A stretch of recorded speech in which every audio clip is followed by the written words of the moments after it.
Bonjour, aujourd'hui je vous ouvre les portes de mon atelier pour vous présenter la réalisation de ce lit cabane.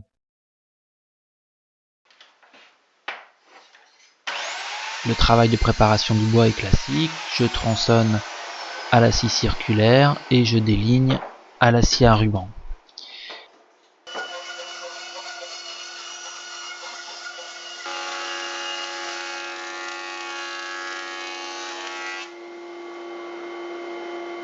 Je dégauchis ensuite mon bois sur deux faces avant de le raboter et de le réduire à 20 mm d'épaisseur.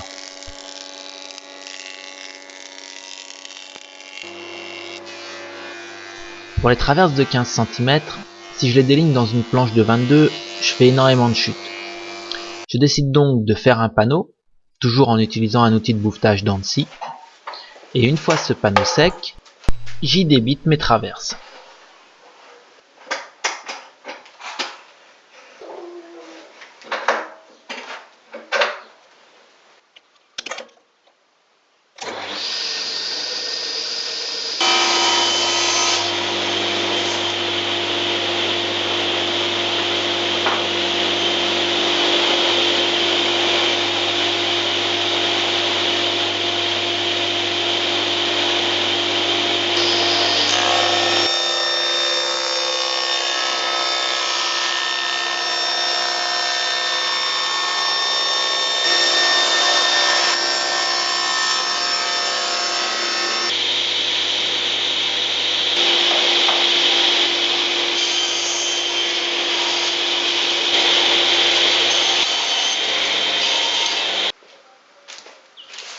Afin d'obtenir les 6 cm d'épaisseur nécessaires à la réalisation des pieds, je recolle ensemble 3 planches.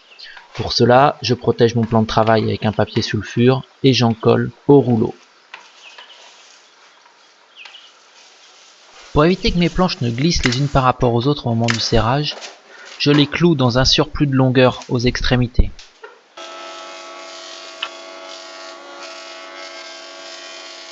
Une fois sec, je repasse mes collages à la dégauchisseuse puis à la raboteuse.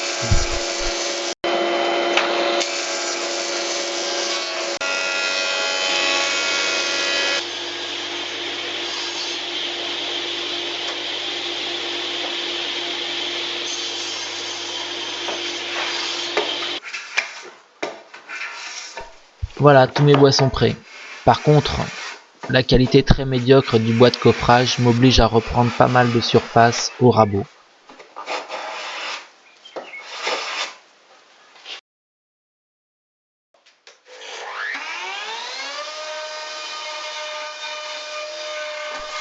Tous les assemblages sont réalisés à l'aide de mon gabarit à tenon et mortaise.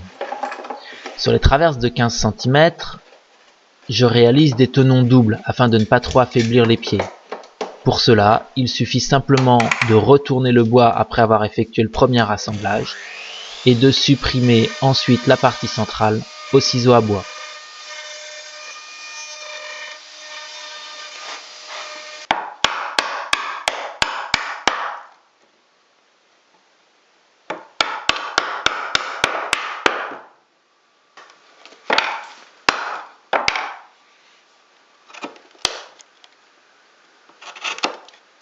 Les tenons sont terminés, je vais devoir maintenant réaliser les mortaises.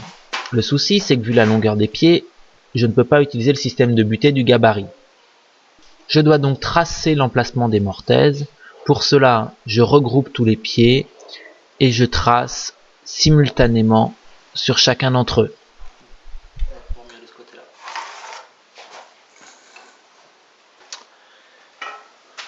Pour réaliser les mortaises qui font 8 de large, là j'ai simplement monté un insert qui fait 30 mm de large, une bague de 30 mm, ce qui fait que je n'ai pas de jeu quand je viens poser la défonceuse, elle ne peut que tourner. Et je règle l'écartement avec ces deux butées ici en contreplaqué.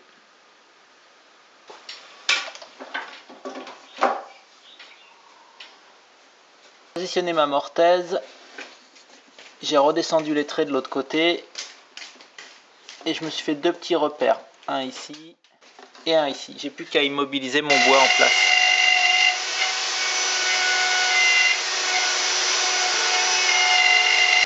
Tous les assemblages sont terminés, j'utilise une fraise quart de rond pour casser tous les angles.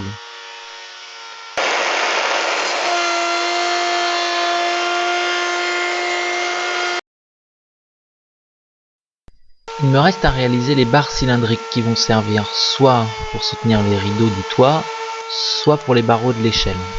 Pour cela, j'utilise un carrelet de tatage au bas que je passe 4 fois devant une fraise quart de rond.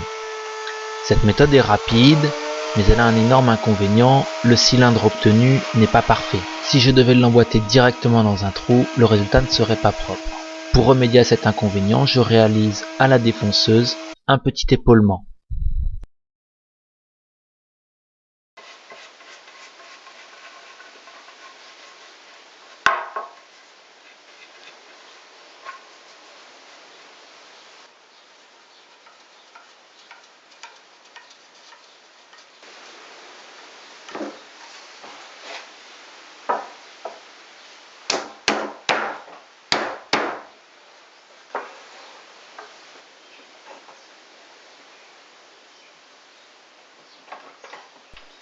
Je règle l'équerrage en déplaçant légèrement les serre-joints, puis je retire les traces de colle avec une éponge humide.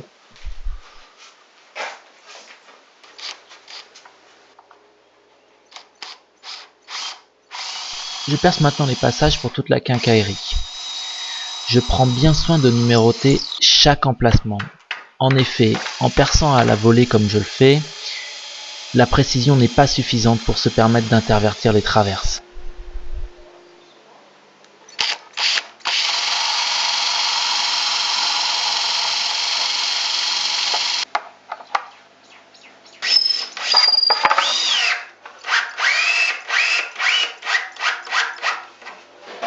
Le premier montage à blanc est terminé, il faut maintenant que je fasse l'échelle. Je commence par repérer l'emplacement des barreaux.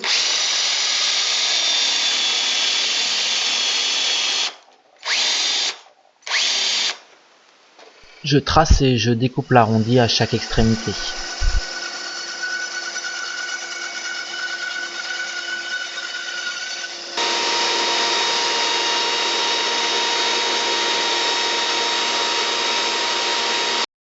Je vais arrondir toutes les arêtes des montants de l'échelle, sauf bien sûr ici au niveau de la fixation sur les différentes traverses. Donc, pour pouvoir faire ce travail arrêté le plus précisément possible, je note les emplacements où il va y avoir l'arrondi.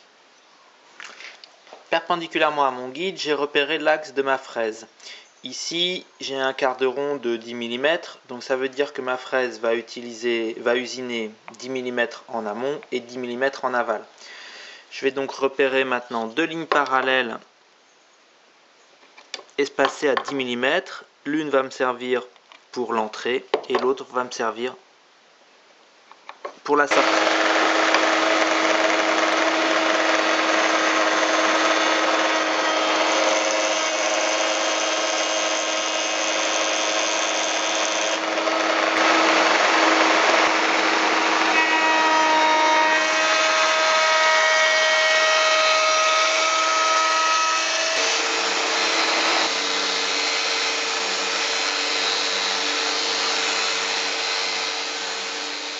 Je ponce soigneusement toutes les pièces et je peux passer au collage de l'échelle.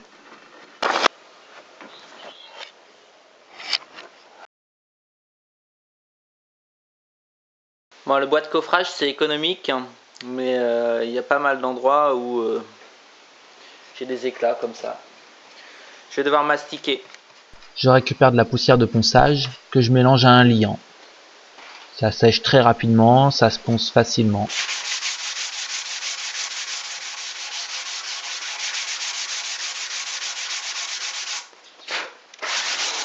En plus du masticage des défauts, j'ai quelques heures de ponçage devant moi. J'utilise un vernis certifié pour les jouets des enfants. Je le passe au pistolet en 2 couches séparées par un égrenage soigneux.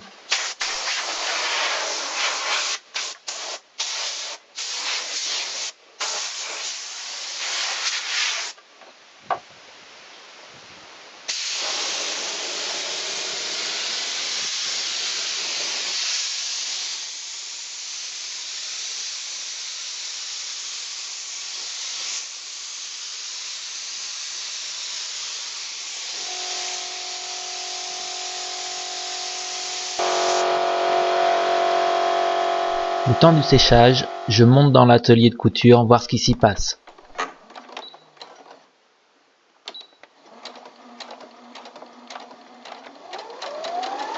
Les rideaux et les coussins sont presque terminés. Le projet touche à sa fin. C'est l'heure de la promenade. J'ai 1 heure pour assembler ma surprise. Ce ne sera pas de trop.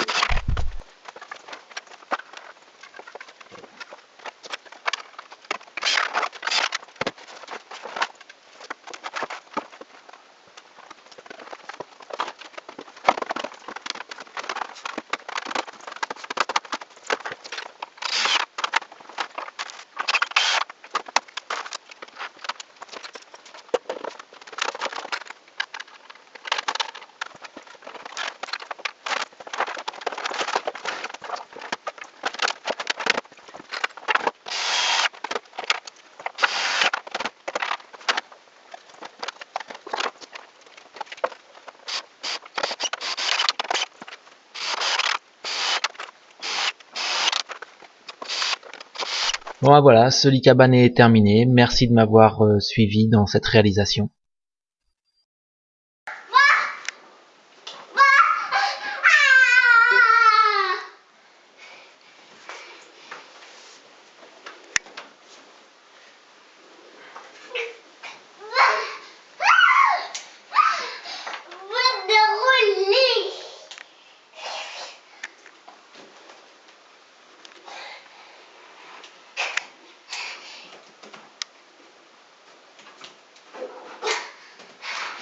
Attention, hein.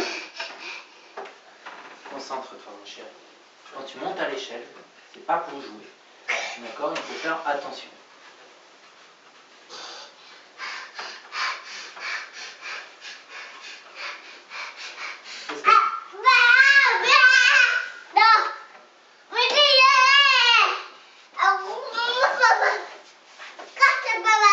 Le scotch de papa, oui. Excuse-moi, j'ai oublié de le ramasser.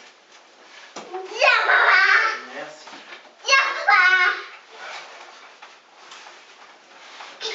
Retourne-toi doucement, Ewen. Oui.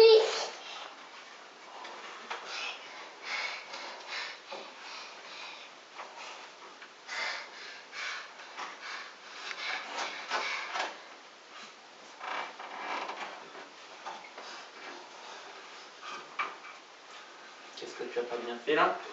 Descends. Descends. Oui, très bien. Dis-moi de l'eau. Mon de l'eau. Mon de l'eau. Il est dans la chambre de papa, il en a du tout.